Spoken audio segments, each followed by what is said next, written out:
Hello আমার প্রাণের প্রিয় মিষ্টি বন্ধুরা, কেমন আছো তোমরা? আশা করি সকলেই অনেক ভালো আছো।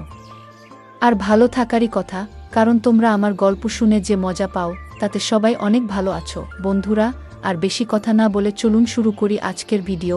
তুমি তো আজ অনেক ক্লান্ত, চলো আমি তোমার মাথায় তেল মালিশ করে দিই, বললেন চাচি। তার নরম হাত যখন আমার চুলে আলতো করে ঘুরছিল, আমার মনে এক অন্যরকম অনুভূতি হচ্ছিল। কিছুক্ষণ পর তার হাত আমার পিঠের দিকে নামল। পায়েল চাচি সবসময় নিজের কাজে ব্যস্ত থাকতেন, তাই আমার জন্য এমন কিছু করার সুযোগ খুব একটা পেতেন না।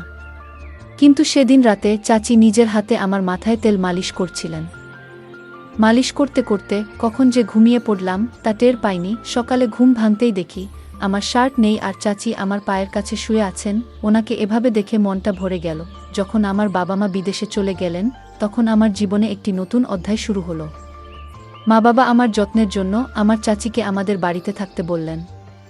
পায়েল চাচি বয়স প্রায় 40-এর কাছাকাছি হলেও তার ব্যক্তিত্ব ও রুচিশীলতা ছিল মনোমুগ্ধকর। তার চালচলন, হাসি এবং কথার ধরন সবকিছুই একেবারে আকর্ষণীয় ছিল। আমি তার দিকে মুগ্ধ হয়ে তাকিয়ে থাকতাম। সত্যি বলতে চাচি ছিলেন সত্যিই আকর্ষণীয়। তার মুখে সবসময় এক ধরনের অদ্ভুত হাসি লেগে থাকত। আর চাচি যে আমার যত্ন নিতেন তা এক কথায় ছিল ভীষণ আলাদা। আমার প্রতি তার এমন একটি ভাবনা ছিল যেন আমি এখনও সেই ছোট্ট শিশু যে প্রতিটি প্রয়োজনের জন্য অন্যের উপর নির্ভরশীল। তিনি আমার খাবার দাবার থেকে শুরু করে পোশাক পরিচ্ছদ সবকিছুতেই নজর রাখতেন, যেন আমার প্রতিটি ছোট বড় দায়িত্ব তারই উপর। অনেক সময় তার এই অতিরিক্ত যত্ন আমার মনে প্রশ্ন জাগাত, কিন্তু সত্যি বলতে এর মধ্যে এক ধরনের স্বস্তি খুঁজে পেতাম। সকালে তিনি যখন আমাকে গোসল করার কথা বলতেন, তার কণ্ঠে এক আলাদা ভাব থাকত। বারবার তিনি নিজেই আমাকে গোসল করাতে চাইতেন, যেন বুঝতেই চাইতেন না যে আমি এখন বড় হয়ে গেছি। বন্ধুরা, আজকের গল্পটা অনেক বেশি স্পেশাল, তাই কেউ মিস করো না। আর গল্পগুলো ভালো লাগলে ভিডিওটি লাইক, শেয়ার এবং চ্যানেলটি সাবস্ক্রাইব করো প্লিজ। একদিন চাচি আমাকে বললেন, তুমি ছোটবেলায় কতবার আমার কাঁধে উঠে খেলতে গো। আমি একটু লজ্জা করে চাচিকে বললাম, চাচি আমাকে এভাবে লজ্জা দিও না আগে। কিন্তু তিনি থামলেন না এবং গোসলের সময় আমার দিকে তাকিয়ে রইলেন। বন্ধুরা, আমার নাম সৌরভ, আর এখন আমার বয়স 20 বছর। ছোটবেলা থেকে শুনে আসছি যে মায়ের পরেই চাচি, ঠিক মায়ের মতো। এই কথাগুলো বরাবরই আমার মনে একটা প্রশ্নের জন্ম দিত, সত্যিই কি চাচি এতটা গুরুত্বপূর্ণ? তবে কখনো ভাবিনি যে চাচি আর আমার মধ্যে এমন কিছু ঘটবে যা আমি কল্পনাও করিনি। যিনি ছোটবেলায় আমার এত যত্ন নিয়েছেন, তার দৃষ্টিভঙ্গি কখন যে এতটা বদলে যাবে বুঝতেই পারিনি। একবার আমার বাবা মা 2 মাসের জন্য বিদেশে গিয়েছিলেন। মা বাড়ির দেখাশোনার জন্য একজন সহকারী পাঠিয়েছিলেন। পরদিন সকালে যখন ঘুম থেকে উঠলাম, হঠাৎ দরজার ঘণ্টা বাজল। যেহেতু মা বাবা বিদেশে ছিলেন, তাই ভাবলাম হয়তো কেউ এসেছেন। দরজা খুলতেই সামনে দাঁড়িয়ে ছিলেন এক লম্বা, সুন্দরী এবং আত্মবিশ্বাসী মহিলা। তার চোখে ছিল এক ধরনের ঝলক আর মুখে ছিল মৃদু হাসি। তিনি হাসতে হাসতে বললেন, এই বাড়িতে একজন কাজের মহিলার দরকার ছিল, তাই না? আমি তাকে মনোযোগ দিয়ে দেখলাম এবং বললাম, হ্যাঁ, সম্ভবত আমার মা আপনাকে ডেকেছেন গো। তারপর তাকে বাড়ির ভেতরে নিয়ে এলাম।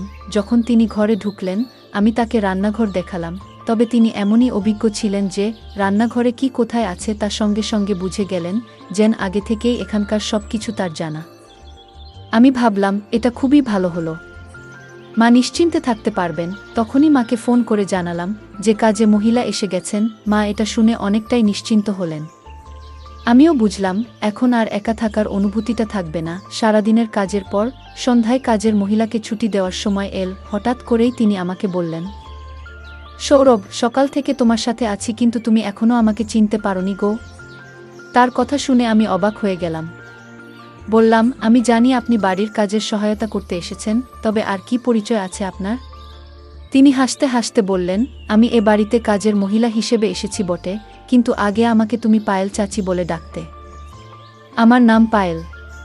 তোমার ছোটবেলা থেকেই আমি তোমার দেখাশোনা করেছি গো। আমি বিস্মিত হয়ে বললাম, আমার জানা ছিল না যে পায়েল চাচি আমার জন্য এসেছেন গো। পায়েল চাচি এই কথা বলতেই তিনি আমার হাত নিজের হাতে নিলেন, আর তার স্পর্শে মায়ের মতোই এক ধরনের স্নেহ অনুভব করলাম। আমার মনে অদ্ভুত এক আনন্দের ঢেউ বয়ে গেল। আমি তাকে বললাম, এত বছর পর আপনাকে দেখে সত্যিই আমি খুব খুশি হয়েছি। ও সন্ধ্যা প্রায় 6টা বাজে। তাই তাকে বললাম, আজকের কাজ শেষ, এখন আপনি বিশ্রাম নিতে পারেন, কাল সময় মতো চলে আসবেন। তখন তিনি বললেন, সৌরভ, আমার নিজের থাকার জন্য কোনো বাড়ি নেই। তুমি যদি আমার বেতনের কিছুটা কমাও তাও সমস্যা নেই, তবে যদি তোমাদের বাড়িতে একটি ঘরে থাকতে পারি তাহলে ভালো হয় কি? আমি সঙ্গে সঙ্গে মাকে ফোন করে সব জানালাম। মা বললেন, আমাদের বাড়িতে তো একটি ঘর খালি আছে, ওটা তাকে দিয়ে দাও। ও থাকলে তোমার কোনো প্রয়োজন মুহূর্তেই পূরণ করবে, তোমার ছোটখাট কাজে সাহায্য করবে। মায়ের কথা শুনে আমি তাকে সেই ঘরটি থাকার জন্য দিলাম। তিনি সঙ্গে কোনো পোশাক আনেননি, তাই মায়ের কিছু পুরনো শাড়ি তাকে দিলাম এবং মায়ের ঘরে পোশাক পাল্টানোর কথা বললাম। আমি বাইরে চলে এলাম। প্রায় 10 মিনিট পরে আমি মায়ের ঘরে গেলাম, কারণ আমার ফোনের চার্জার দরকার ছিল।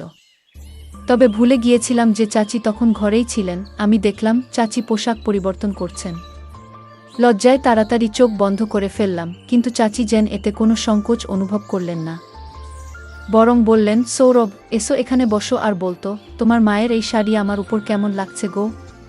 তার পোশাক পরিবর্তনের মধ্যেও তিনি আমাকে সামনে বসতে ডাকছিলেন, কিন্তু আমার মনে হলো এটা ঠিক নয়। চাচি দেখতে অত্যন্ত সুন্দর ছিলেন। বয়স প্রায় 40 হলেও তার শরীর ও চেহারা বয়সের চেয়ে অনেক কম মনে হতো।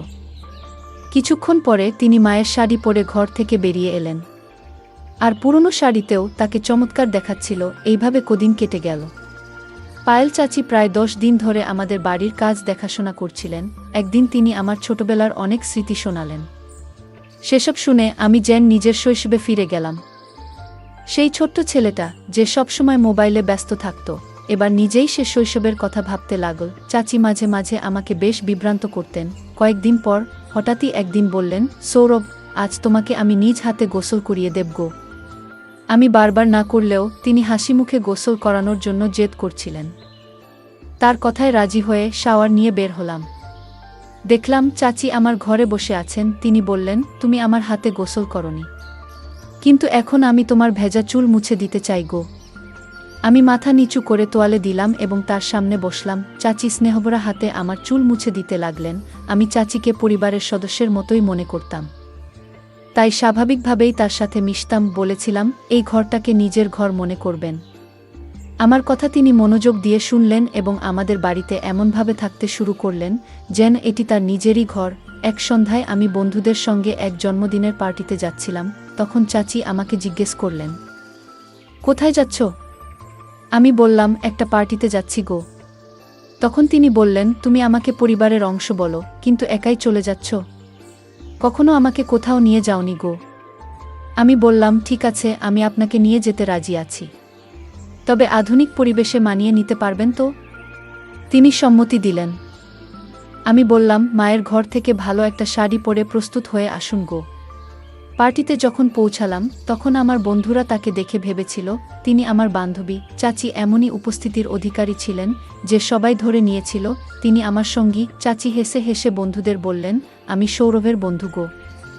পরে আমি চাচিকে জিজ্ঞাসা করলাম, এভাবে পরিচয় দিলেন কেন? তিনি মুচকি হেসে বললেন, তোমার বন্ধুরা যা ভেবেছে তা দেখে তোমার মুখ দেখার মতোই ছিল।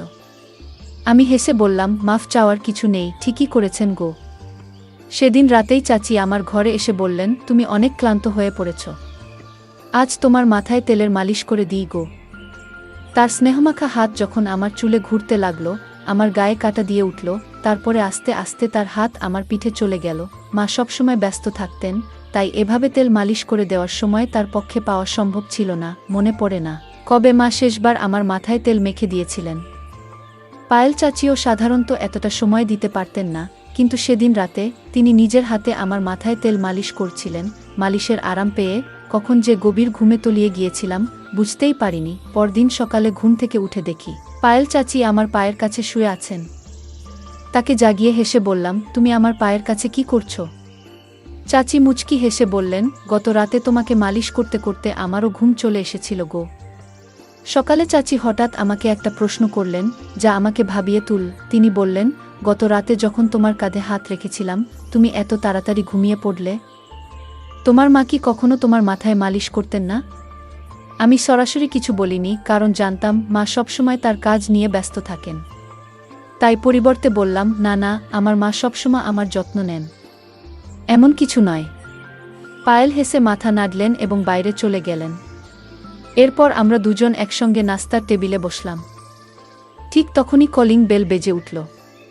দেখি মা এবং বাবা দুজনেই বাড়ি ফিরে এসেছেন। তাদের দেখে আমি খুব খুশি হলাম। বাড়িতে ঢুকতেই দেখলাম বাবার দৃষ্টি পায়েল চাচির উপর আটকে আছে, যেন তিনি তাকে নতুনভাবে দেখছেন। পায়েল সেদিন এত সুন্দর লাগছিলেন যে বাবার দৃষ্টি তার উপর থেকে সরছেই না। বাবার মনোযোগ অন্যদিকে ফেরাতে আমি কাছে গিয়ে তাকে আলিঙ্গন করলাম। মা পায়েলকে ভালোভাবেই চিনতেন, তাই মা পায়েলকে আলিঙ্গন করলেন। সেদিন রাতে খাবারের সময় দেখলাম বাবা আবারও পায়েলের দিকে অন্যরকম ভাবে তাকিয়ে আছেন। কেন তিনি তাকে এত মনোযোগ দিয়ে দেখছেন তা বুঝতে পারছিলাম না। তবে বাবার এভাবে তাকানো আমার একটু অস্বস্তি হচ্ছিল। রাতের খাবার শেষে বাবা তার ঘরে চলে গেলেন, আর পায়েল রান্নাঘর পরিষ্কার করছিলেন। কাজ শেষ করে তিনিও তার ঘরে চলে গেলেন। কিছুক্ষণ পর আমি তার ঘরে গেলাম, কারণ সেদিন আমাদের মধ্যে কিছু কথা হয়নি। আমাকে হঠাৎ দেখে পায়েল একটু অবাক হয়ে গেলেন। আমি হাসতে হাসতে বললাম, এত অবাক হওয়ার কি আছে? আমি তো তোমার সৌরভ গো। পায়েল মুচকি হেসে বললেন, তুমি এত চুপি সারে এলে যে একটু ঘাবড়ে গিয়েছিলাম। কিছু দরকার ছিল? আমি বললাম, না পায়েল, বিশেষ কিছু দরকার ছিল না। সেদিন তেমন কথা বলা হয়নি, তাই ভাবলাম একটু দেখা করে যাই গু। পায়েল হেসে বললেন, ঠিক আছে, যখনই দরকার পড়ে আমাকে ফোন করো। আমি তোমার জন্যই এখানে আছি ইউ। তার কথায় আমি হেসে দিলাম। তারপর ঘর থেকে বেরিয়ে এলাম। পরদিন সকাল হয়ে গেল। সকাল 10টা বাজলেও নাস্তা তৈরি ছিল না। সাধারণত পায়েল প্রতিদিন সকাল 8টায় আমার জন্য নাস্তা নিয়ে আসেন, কিন্তু আজ 9টা পেরিয়েও কিছু আনেননি। তখন আমি রান্নাঘরে গেলাম দেখতে কি হচ্ছে। সেখানে গিয়ে দেখলাম পায়েল মাথা নিচু করে চুপচাপ দাঁড়িয়ে আছেন, যেন গভীর চিন্তায় ডুবে আছেন। আমি অবাক হয়ে জিজ্ঞেস করলাম, কি হয়েছে পায়েল? ধীরে ধীরে বললেন, তোমার বাবা। ঠিক তখনই বাবা রান্নাঘরে ঢুকে পড়লেন। পায়েল তার মুখ আমার দিক থেকে সরিয়ে নিলেন। গতকাল থেকেই বাবা পায়েলের দিকে অন্যরকমভাবে তাকাচ্ছিলেন, যা আমার নজর এড়ায়নি। পায়েল কেবল আমার আত্মীয় নন, তিনি আমার খুব কাছের একজন বন্ধু হয়ে উঠেছেন, এবং আমি তার সাথে এমন আচরণ সহ্য করতে পারছি না। আমার মনে প্রশ্ন জাগছিল, একদিনের মধ্যে এমন কি ঘটেছে যে পায়েল এতটা অস্বস্তিতে পড়ে গেছেন? রাতে শুতে গেলাম, কিন্তু মনটা অস্থির ছিল।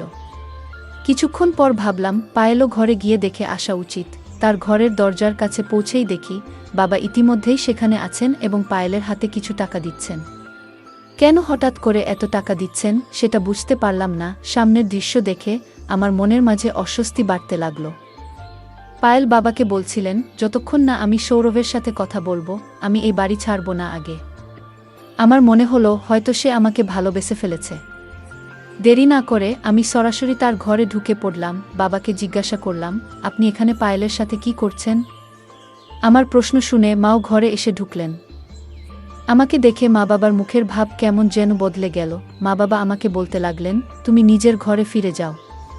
আমি প্রতিবাদ করে বললাম, আমি আর শিশু নই। আমি জানতে চাই এখানে আসলে কি ঘটছে এবং আপনি পায়েলের সাথে কি করছেন গো। ঠিক তখনই পায়েল আমার কাছে এসে আমাকে জড়িয়ে ধরে কাঁদতে লাগলেন। তিনি বললেন, সৌরভ, এই বাড়িতে তুমি একমাত্র ব্যক্তি যে আমাকে বোঝো। এখানে আসার পর থেকে তোমাকে অনেক কিছু বলতে চেয়েছি, কিন্তু কিছু কারণে চুপ ছিলাম। পায়েলের কথায় আমি অবাক হলাম এবং তাকে সান্ত্বনা দিয়ে বললাম, যদি কোনো নিরীহ মানুষের সাথে অন্যায় হয়ে থাকে আমি তা সহ্য করব না আগে। তখন মা পায়েলকে বললেন, তুমি চুপ থাকাই ভালো আর এখান থেকে চলে যাও। কিন্তু পায়েল উত্তেজিত হয়ে মায়ের দিকে তাকিয়ে বললেন, আজ আর চুপ থাকব না। আমি সৌরভকে সব সত্য বলবো। পায়েল আমার দিকে ফিরে বললেন, সৌরভ, তুমি তোমার এই মা বাবার সন্তান নও। তোমার আসল মা তানিয়া, তিনি আমার বড় বোন। কয়েক বছর আগে তিনি এই বাড়িতে কাজ করতেন এবং দুজন যমজ সন্তানের জন্ম দিয়েছিলেন। তোমার বাবা তাদের একজনকে তোমার দত্তক হিসেবে নিয়েছেন, আর আমি এখন তোমার ভাইয়ের যত্ন করি। তোমাকে ভালোভাবে দেখাশোনা করার জন্য আমি এখানে আছি। এই কথা শুনে আমার মনে নতুন প্রশ্ন তৈরি হলো। আমি পায়েলকে দূরে সরিয়ে দিয়ে বললাম, আমি আপনার কথায় বিশ্বাস করি। আপনি আমার মায়ের মতোই। তবে আমি নিজের জীবন নষ্ট করতে চাই না। আপনি যা বলছেন যে তারা আমার আসল বাবা মা নন, আমি তা মেনে নিতে পারছি না। তাদের প্রতি আপনার অভিযোগ শুনে ভালো লাগছে না, কারণ তারা আমাকে নিজের সন্তানের মতোই ভালোবাসা এবং যত্নে বড় করেছেন। সব জানলেও আমার এতে কোনো আপত্তি নেই, কারণ তারা আমাকে এমন এক জীবন দিয়েছেন যা আমি কখনো কল্পনাও করিনি। এরপর মা বাবা সিদ্ধান্ত নিলেন যে পায়েলকে পুলিশের হাতে তুলে দেবেন। তবে আমার যমজ ভাইদের জন্য তাকে ক্ষমা করলেন, কারণ সে পায়েলের কাছে রয়েছে। কয়েক বছর আগে পায়েল আমার মা বাবার কাছ থেকে কিছু টাকা নিয়েছিলেন। আমার জন্মের পর আমার আসল মায়ের মৃত্যু হয়েছিল, আর পায়েল তখন আমার বট ভাইয়ের দেখাশোনা করতেন। কিন্তু দুর্ভাগ্যবশত তিনি ভাইকে সঠিকভাবে বট করেননি। ভাই খারাপ পথে চলে গিয়েছিল এবং তার জীবন বিপদে পড়েছিল। সে চুরি করত, নানা ধরনের মজা করত, আর এখন আবার আমার মা বাবার কাছ থেকে টাকা আদায়ের চেষ্টা করছিল। কিছু গয়না সে চুরি করেছে, কিন্তু তাতেও সে সন্তুষ্ট ছিল না। পায়েল আমার মা বাবার কাছে 20 লাখ টাকার দাবি করেছিল, কিন্তু এবার মা বাবা তাকে স্পষ্টভাবে না করে দেন। তখন সে তাদের হুমকি দিতে শুরু করে। মা বাবা তাকে কিছু টাকা দিয়ে বাড়ি থেকে চলে যেতে বললেন। পায়েল আমাকে নিজের প্রতি বিশ্বাসী করাতে চেয়েছিলেন, আমাকে মায়ে ফাঁসাতে চেয়েছিলেন, কিন্তু তার আসল চেহারা প্রকাশ পাওয়ায় আমার মনের সমস্ত ভালোবাসা ফিকে হয়ে গেল। কয়েক বছর আগে মা বাবা আমাকে দত্তক নেওয়ার জন্য পায়েলকে কিছু টাকা দিয়েছিলেন, কিন্তু সে সেই টাকা সঠিকভাবে ব্যবহার করতে পারেনি। যদি সময়মতো সে সেই টাকার মূল্য দিত এবং তার যথাযথ যত্ন নিত, তাহলে হয়তো আজ আমার বড় ভাই সঠিক পথে থাকত। কিন্তু পায়েল তাকে সঠিক শিক্ষা বা দিশা কিছুই দিতে পারেনি। এ কারণে মা বাবা তাকে আমাদের জীবন থেকে দূরে সরিয়ে দেন এবং আমার বট ভাইকেও দত্তক নেন, নিজের সন্তানের মতো করে বট করেন। আমি আমার মা বাবার প্রতি অত্যন্ত কৃতজ্ঞ, যারা আমাকে ও আমার ভাইকে এত সুন্দর জীবন দিয়েছেন। যদি সময়মতো পায়েলের আসল চেহারা না জানতাম, তাহলে হয়তো তার মায়ের জালে পড়ে আমার জীবন নষ্ট হয়ে যেত। কিছু মানুষ অর্থের লোভে সম্পর্কের মর্যাদা ভুলে যায়। সম্পর্কের মান এবং সম্মান রক্ষা আমাদের জীবনের অন্যতম গুরুত্বপূর্ণ নীতি। প্রতিটি সম্পর্কের একটি নিজস্ব অর্থ ও উদ্দেশ্য থাকে। সম্মান, বিশ্বাস ও শালীনতা ছাড়া কোনো সম্পর্ক সত্যিকার অর্থে সুখ ও সন্তুষ্টির উৎস হতে পারে না।